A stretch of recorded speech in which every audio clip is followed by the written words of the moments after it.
A body weight 72 Newton move from the surface of Earth at a height half the radius of Earth. The gravitational force exerted on it will be.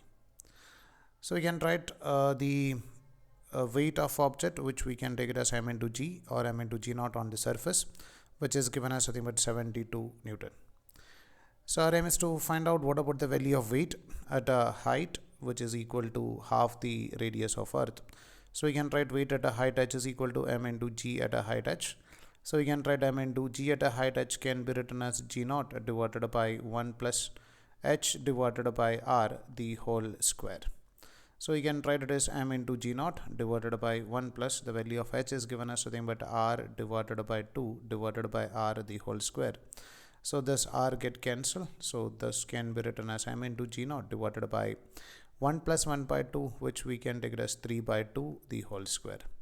So this we can take it as m g naught divided by the square of 3, which is 9 divided by 4. So which we can take it as 4 m g naught divided by 9. And the value of 4 divided by 9 into the value of m g naught is given in question as nothing but 72. So we can write the value for it, which is equal to like 8 into 4, which is 32. So we can write will be equal to 32 Newton.